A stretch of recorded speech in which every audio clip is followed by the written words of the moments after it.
할렐루야. 예, 사랑하는 미주세안교회 성도님들, 그리고 한국과 미국에서 지금 온라인으로 함께 예배를 드리는 성도님들, 그리고 유튜브를 통해 설교 영상을 들으시는 성도님들께 하나님 우리 아버지와 주 예수 그리스도로부터 은혜와 평강이 있기를 간절히 바랍니다. 여러분, 제가 시즌 3 누가복음과 사도행전 강해 설교를 하면서 느낀 것이 하나 있어요. 그것은 바로 누가복음과 사도행전에 회개에 관한 그 구절이 많이 나온다는 것이었습니다. 그래서 제가 조사를 한번 해봤습니다. PPT 보여주세요. 신약성경의 언어인 헬라어로 그 회개를 뜻하는 단어가 3가지가 있습니다. 첫 번째는 여기 나와 있는 메타노이아입니다. 회개라는 이 명사 형태죠. 여러분, 제가 이전에 말씀드렸듯이 회개의 이 헬라어 원어 뜻은, 이 의미는 마음의 변화라고 말씀드렸습니다. 회개의 수용성과 방향성 중에서 회개의 수용성을 말하죠. 두 번째는 메타노이아의 동사 형태예요. 회개하다. 그래서 메타노에오입니다. 이것은 여기 나와 있는 대로 행동의 변화를 의미합니다. 곧 회개의 방향성이라고 우리가 볼 수 있죠. 다음 PPT 넘겨주세요. 마지막 3번째는 회개를 뜻하는 단어인데요. 돌이키다, 돌아서다, 방향을 바꾸다라는 동사로 에피스트레포 이런 동사입니다. 이렇게 회개하다, 돌이키다라는 회개를 뜻하는 단어가 신약 성경 각 책마다 몇 번씩 나오는지 조사를 해봤습니다. 다음 PPT 보여주세요. 마태복음에서는 9회, 마가복음에서는 3회, 요한복음에서는 4회, 로마서에서는 2회, 고린도 전후서 4회, 히브리서 3회, 요한계시록 12회입니다. 마지막 줄 보세요. 누가복음에는 몇 번 나왔어요? 17번. 사도행전에는 22번. 우리는 누가복음과 사도행전에 회개하다, 돌이키다라는 이 단어들이 다른 책들에 비해서 많이 나오는 것을 알 수가 있습니다. 이 통계는 무엇을 말해줍니까? 누가복음과 사도행전을 썼던 이 누가라는 사람이 회개를 강조했다는 것을 의미합니다. 여러분, 누가는 왜 예수님의 행적과 사도들의 행적을 기록하면서 회개를 강조했을까요? 그것은 바로 누가가 회개를 구원의 본질로 이해했기 때문이에요. 즉, 회개와 믿음으로 구원받는다는 이 진리를 전하기 위함이었습니다. 그리고 누가는 회개가 마음의 변화에서 그치는 것이 아니라 삶의 방향이 바뀌어야 함을 이 두 책을 통해서 보여주고 있습니다. 여러분, 회개가 구원의 조건이었다면 회개하고 예수님 믿고 구원받은 후에 받게 되는 선물은 무엇일까요? 그것은 바로 성령님입니다. 사도행전 2장 38절을 보겠습니다. 베드로가 이르되 너희가 회개하여 각각 예수 그리스도의 이름으로 세례를 받고 죄사함을 받으라. 그리하면 성령의 선물을 받으리니. 여기 나오는 죄사함이 바로 구원입니다. 베드로는 회개하고 구원받은 후에 성령과 성령의 은사를 받게 된다라고 말하고 있습니다. 이번에는 사도행전 9장으로 가보겠습니다. 17절에 아나니아가 떠나 그 집에 들어가서 그에게 안수하여 이르되 형제 사울아, 주 곧 내가 오는 길에서 나타나셨던 예수께서 나를 보내어 너로 다시 보게 하시고 성령으로 충만하게 하신다 하니. 사울이 다메섹 도상에서 예수님을 만났죠. 예수님을 만난 후에 아나니아가 사울을 찾아갑니다. 사울에게 찾아가서 안수를 하니까 사울의 눈에서 비늘 같은 것이 벗겨졌습니다. 그리고 사울이 세례를 받고 성령님이 사울에게 임하십니다. 성령을 받게 된 상태를 여기서는 성령 충만이라고 표현하고 있습니다. 자, 여러분, 회개 없는 믿음은 거짓 믿음이죠. 진짜 믿는 사람은 회개하게 됩니다. 회개한 사람은 구원받고 구원받은 자는 성령을 받게 됩니다. 성령님이 회개하고 믿고 구원받은 사람 안에 거주하시는 거예요. 내주하시는 거예요. 그래서 오늘 설교 제목이 나온 겁니다. 성령님은 회개한 자와 함께 하신다. 사랑하는 미주세안교회 성도 여러분, 사도행전 11장을 보시면 베드로가 사도들 앞에서 고넬료와의 그 만남을 설명합니다. 하나님께서 이방인에게도 생명 얻는 회개를 주셨다, 이렇게 외치죠. 지난주에 이 내용을 봤습니다. 그 자리에서 유대인 그리스도인들이 이제 앞으로는 이방인들에게도 복음을 전파하기로 다짐을 합니다. 한편 스데반 사건, 스데반의 순교 사건이 있었죠. 그 사건 이후에 무리들이 흩어졌어요. 교회를 핍박하니까. 그래서 이 무명의 신자들이 있었습니다. 그들이 안디옥이라는 그 도시에서 교회 공동체를 이룹니다. 그 소식을 초대교회 예루살렘 교회에서 안디옥 교회의 공식 지도자로 누구를 파송하느냐? 바나바를 파송합니다. 근데 바나바는 혼자 가지 않아요. 바나바는 사울을 데리고서 안디옥 교회로 갑니다. 바나바와 바울은 가르침과 제자 양육을 통해서 안디옥 교회를 성장시킵니다. 사도행전 12장에서 예수님의 12제자 중 한 명이었던 야고보 사도가 최초로 순교자가 됩니다. 또한 베드로가 박해를 받고 감옥에 갇혀요. 그 다음에 기적적으로 주님의 도우심으로 감옥에서 풀려나는 사건이 사도행전 12장에 기록되어 있습니다. 오늘 본문인 사도행전 13장부터는 바울의 제1차 선교 여행이 시작됩니다. 본문 1절을 보겠습니다. 안디옥 교회에 선지자들과 교사들이 있으니 곧 바나바와 니게르라 하는 시므온과 구레네 사람 루기오와 분봉왕 헤롯의 젖동생 마나엔과 및 사울이라, 이렇게 나오죠. 최초의 이방인 중심 교회인 안디옥 교회의 리더들이 이 구절에서 소개가 되고 있어요. 안디옥 교회의 지도자들은 문화적으로, 인종적으로 다양한 사람들로 구성되어 있었습니다. 이들이 교회를 이끌어가면서 금식을 하면서 예배를 드리고 있었는데 성령님이 안디옥 교회의 교인들에게 말씀을 하세요. 2절을 보시면 주를 섬겨 금식할 때에 성령이 이르시되 내가 불러 시키는 일을 위하여 바나바와 사울을 따로 세우라 하시니, 여기 나온 바나바와 사울을 따로 세우라는 이 원어적인 의미는 이 두 사람을 구별해서 어떤 특별한 일을 위해 구별하라, 이런 뜻입니다. 어떤 일입니까? 바로 이방인 선교 사역입니다. 그런데 여기서 중요한 것이 두 가지가 있어요. 그게 뭐냐면요. 첫째, 안디옥 교회의 리더 5명을 포함한 교인들 모두가 어떤 사람들이었다는 거예요? 회개한 사람들이었다는 사실입니다.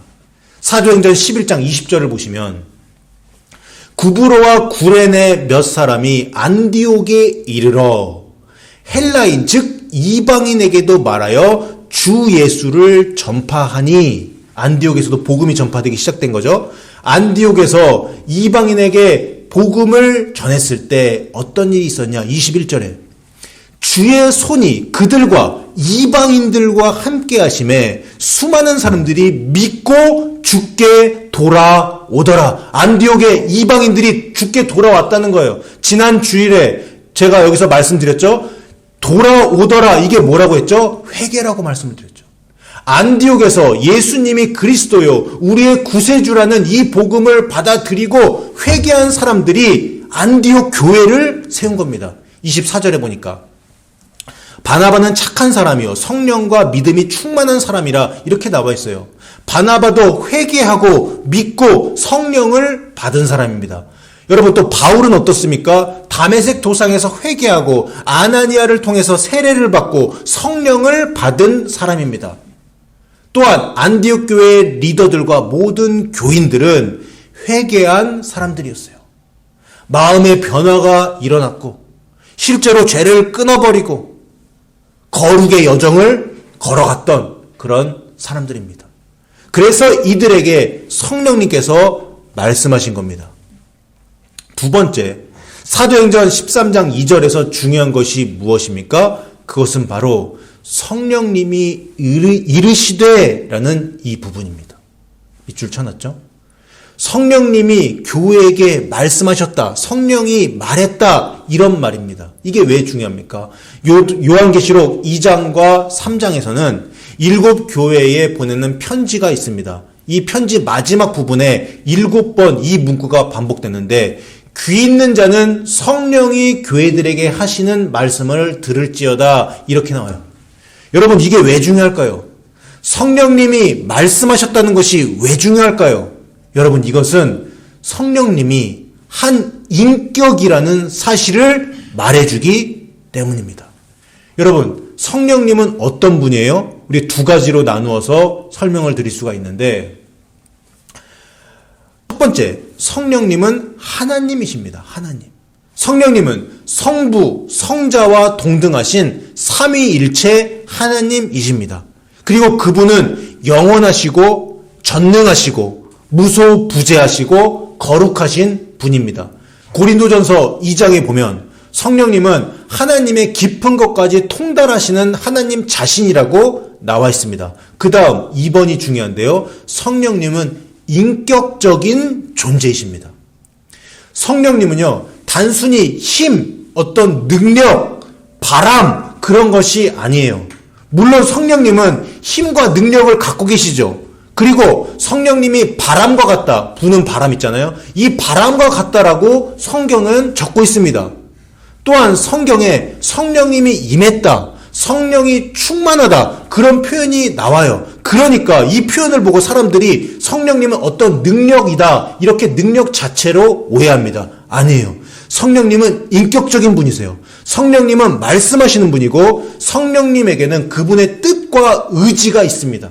그리고 인격적인 성령님은 기뻐하시기도 하고 근심하시기도 하시는 그런 인격을 가지신, 감정을 가지신 분입니다. 오늘 본문 2절에서 성령이 이르시되, 즉 성령이 말씀하시되, 이 부분을 통해서 성령님이 인격적인 분이라는 사실을 우리가 알 수 있습니다. 옆 사람에게 얘기하는 것처럼, 우리가 서로 대화하는 것처럼 성령님은 회개한 자에게, 믿는 자들에게, 하나님의 자녀들에게 말씀하시는 분입니다. 인격을 가지신 성령님이 선교 사역을 위해서 바나바와 바울을 따로 부르시고 세우셨어요. 안디옥 교회는 성령님의 말씀에 순종하여서 이 두 사람을 선교사로 파송합니다. 그리고 4절에 이어지는 문구를 보시기 바랍니다. 두 사람이, 바나바와 바울이 성령의 보내심을 받아, 이렇게 나오죠. 성령님은 말씀하시고 부르시고 세우시고 보내셨어요. 그런데 성령님이 강압적으로 선교사를 파송한다고 해서 그 선교사역이 이루어집니까? 아니죠. 성령님의 이 말씀에 순종하는, 즉 성령의 보내심에 대한 사람의 응답이 있어야 선교가 이루어지는 거예요. 회개한 사람, 성령 충만한 바나바와 바울의 순종이 있었기 때문에 제1차 선교 여행이 시작된 겁니다. 자, 다음 지도를 한번 보여주세요. 바울의 제1차 선교 여행 지도입니다. 지도를 보시면 맨 아래쪽에 예루살렘이 있죠. 예루살렘. 그 예루살렘에서 위로 쭉 올라오시면 여기 안디옥이라고 써있죠. 여기가 바로 이 안디옥 도시입니다. 이 도시 안디옥 교회에서 바나바와 바울을 선교 사역을 위해 선교사로 파송을 했습니다. 성령의 인도하심이었죠. 이 두 사람은 안디옥에서 출발을 해요. 그래서 실루기아라고 되어 있는 이 항구 도시로 향합니다. 거기서 배를 타고 구브로 섬으로 갑니다. 구브로 섬, 저기 섬이 있죠. 이 구브로 섬. 바나바가 이 구브로 섬 출신이에요. 바나바 고향이 이 섬이에요. 두 사람은 바나바 고향으로 먼저 들어간 거죠. 구브로 섬의 살라미라는 항구 도시에 도착을 했고 거기 회당에서 복음을 전합니다. 또한 거기서 마가 요한이라는 사람을 수행원으로 두게 됩니다.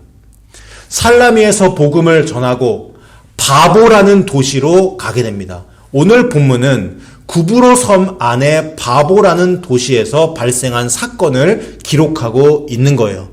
바보에서 복음 전파 사역을 마치고 배를 타고 아탈리아라는 항구 도시로 갑니다. 거기서 버가라는 도시로 갔다가 그 다음 비시디아 안디옥이라는 도시로 들어갑니다.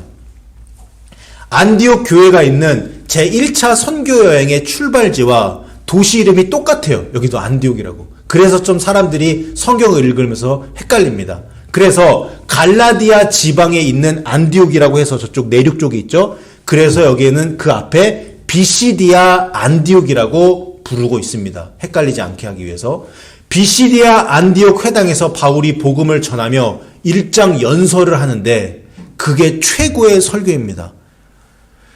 그렇게 복음을 전파하고 비시디아 안디옥을 떠나서 이고니온이라는 도시로 갑니다.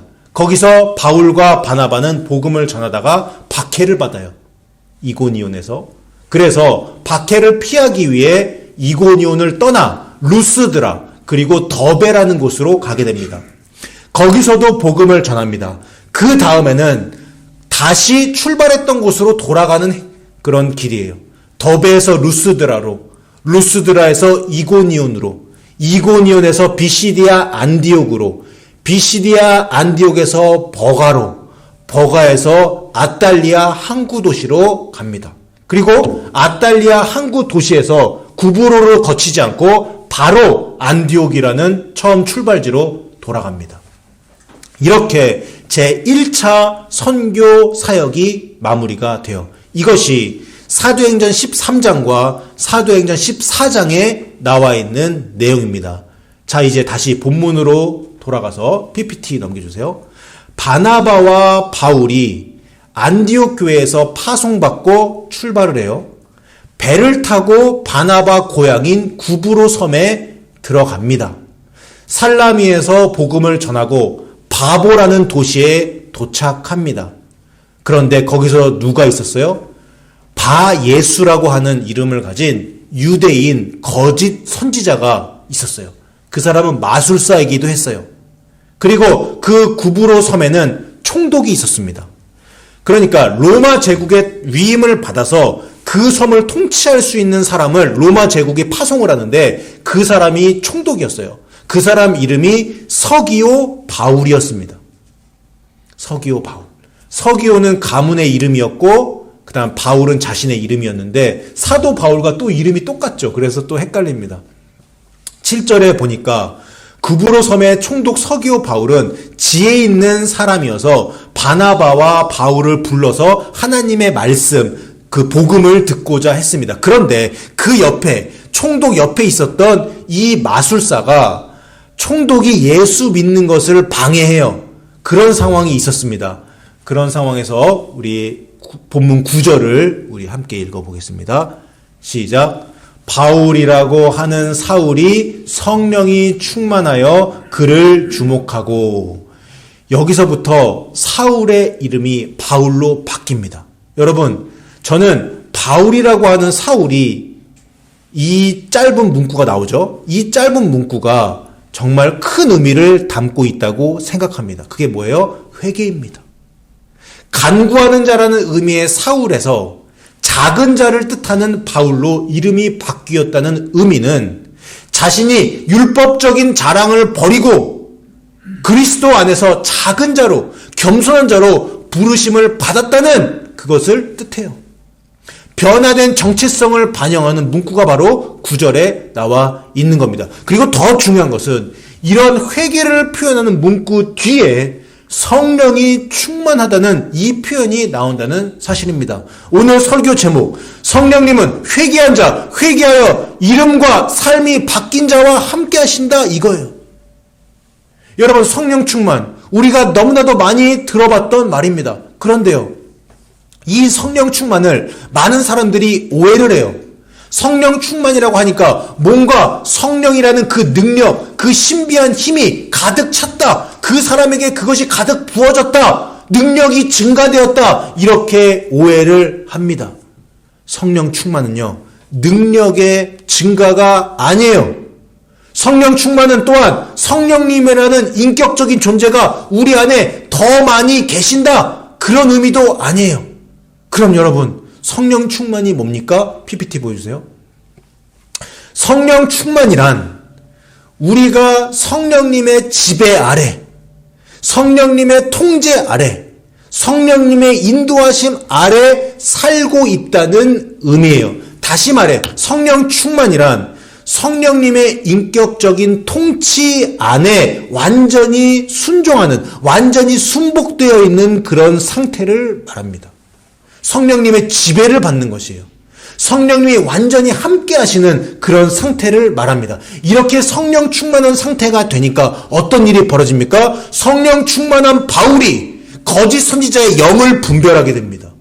그리고 예언을 하게 되고 악한 영을 물리치는 역사가 일어나죠. 또한 성령 충만한 바울을 통해서 총독이었던 서기오 바울이 회개하고 예수님을 믿게 되는 그 놀라운 구원의 역사가 일어납니다. 사랑하는 성도 여러분, 성령 하나님과 인격적인 교제를 하기 위해서는, 즉 성령의 음성을 듣기 위해서는 회개해야 합니다. 성령님의 지배를 받고 성령님의 인도하심을 따라 맡겨진 사명을 감당하기 위해서도 우리는 회개해야 합니다. 회개하지 않으면 성령님과 인격적으로 만날 수가 없어요. 회개하지 않으면 성령 충만, 성령님의 통치와 지배를 경험할 수 없습니다. 이것은 절대 불변의 진리입니다. 여러분, 성령님의 다스림을 받지 못하면, 성령님의 통치를 받지 못하면 어떻게 됩니까? 죄의 다스림을 받게 돼 있어요. 죄의 통치를 받게 돼 있어요. 성령님을 따라 사는 것이 아니라 육체를 따라 살아갈 수밖에 없습니다. 사랑하는 성도 여러분, 회개했으면요, 희망이 있어요. 마음의 변화를 받아 방향을 완전히 전환하여서 하나님을 향한 방향으로 나아가고 있다면 여러분들 소망이 있습니다. 지금 삶이 아무리 힘들고 어려워도, 지금 몸이 너무나도 아파도, 지금 돈이 없어도, 세상적으로 눈으로 볼 때 실패한 것 같고, 사람들이 나를 미워하고 외롭고 힘들어도 회개했다면 그 사람에게 희망이 있는 거예요. 괜찮은 거예요. 왜 그렇습니까? 회개한 그 사람과 성령님께서 함께 하시기 때문입니다. 여러분 믿습니까? 하지만 반대로 세상적으로 아무리 잘 나가도 입법부, 행정부, 사법부, 언론을 다 장악하고 대통령이 되어서 최고의 권력을 갖게 돼도 정말 많은 돈을 벌고 사업이 잘 되고 자식이 잘 되고 교회가 커지고 사람들로부터 인정을 받고 인기를 누려도 그 사람이 만약 회개하지 아니했다면, 그 사람이 죄악 속에 머물러 있다면 그 사람에게는 희망이 없는 거예요. 왜 그렇습니까? 회개하지 않았기 때문에 그에게는 성령님이 안 계시고 그가 행한 대로 하나님으로부터 심판을 받기 때문입니다. 여러분, 시편 1편이요 진리예요. 시편 1편 6절 우리 함께 읽어보겠습니다. 시작. 무릇 의인들의 길은 여호와께서 인정하시나 악인들의 길은 망하리로다. 회개한 의인들의 길은 하나님께서 인정하십니다. 이것이 진리입니다. 여러분, 인격적인 성령 하나님은 회개한 자와 함께 하십니다. 오늘 들은 이 말씀을 여러분들 마음판에 새기시고 회개하고 성령님과 인격적인 교제 가운데 성령님의 다스림과 통치를 받으며 성령 충만한 사람으로 살아가시기를 바랍니다.